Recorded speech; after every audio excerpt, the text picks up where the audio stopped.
Hai semuanya, Assalamualaikum. Welcome back to my YouTube channel.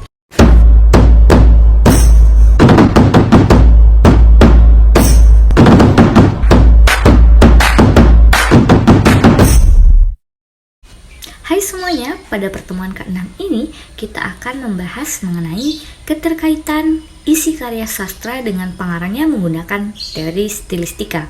Nah, kita juga akan mengkaji bagaimana karakteristik karya sastra dengan pengarangnya. Nah, bagaimana penjelasannya? Mari simak video ini sampai selesai ya. Nah, setiap pengarang atau sastrawan pasti mempunyai karakteristik tertentu dalam setiap karya-karya yang dihasilkannya.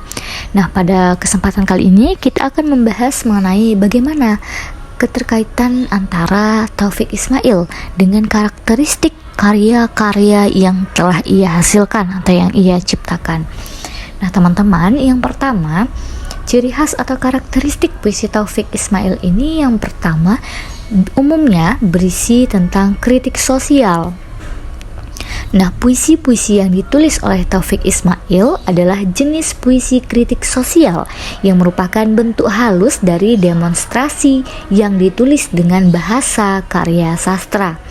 Nah, puisi-puisi Taufik Ismail ini lebih dekat kepada persoalan politik dalam negeri, kondisi sosial ekonomi, dan hal-hal kontemporer lainnya.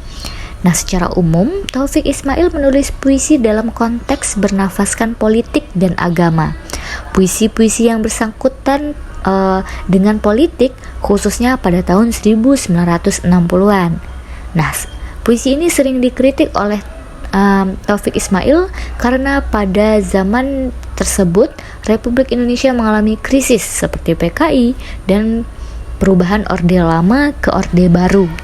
Melalui aspirasi keagamaan menunjukkan bahwasanya Taufik Ismail ini merupakan orang yang taat dan teguh dalam memeluk agama. Aspirasi politik dan agama tersebutlah yang sering dikaitkan ke dalam puisi-puisinya agar pembaca atau pendengar dapat mengkaitkan kritik dengan posisinya dalam menganut ajaran agama. Puisi-puisinya juga terkadang terbentuk dalam sebuah nasihat loh, teman-teman. Pada umumnya, puisi yang bersifat nasihat terdapat unsur-unsur keagamaan. Nah, hal ini agar membuat penikmat puisi tersentuh akan saran dan pendapat yang diberikan. Nah, dalam penulisan puisi, pemilihan kata yang tepat seperti kata kita sering digunakan demi membuat suasana yang universal dan nyata.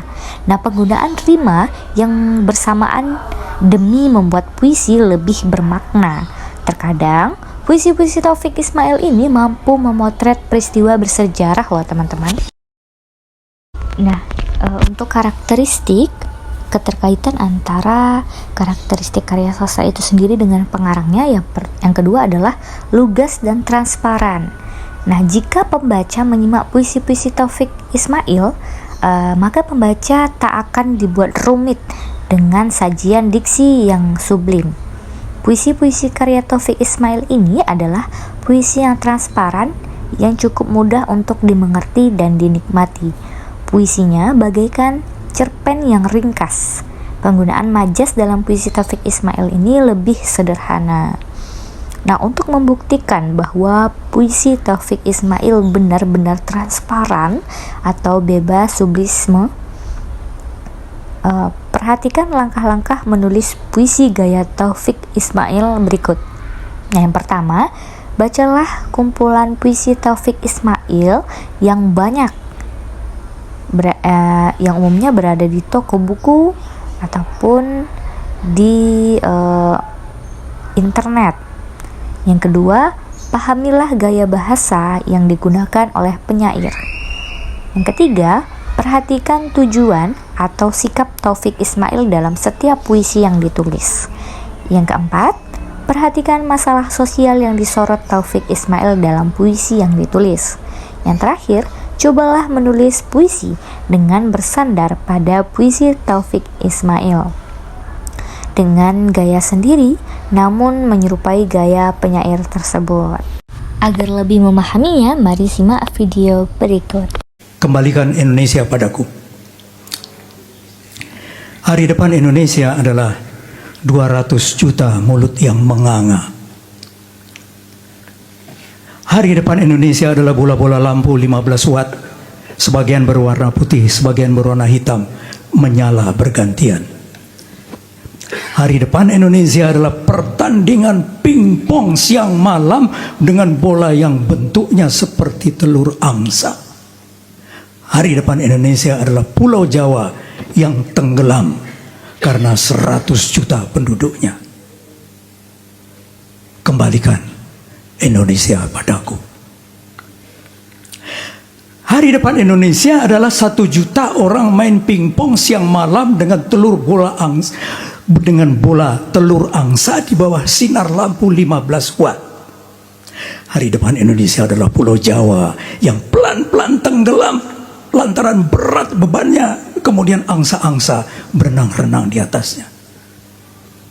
Hari depan Indonesia adalah Baik, sekian pembahasan kita. Jangan lupa like, comment, subscribe, dan share ke teman-teman yang lain agar kita dapat sama-sama belajar ya.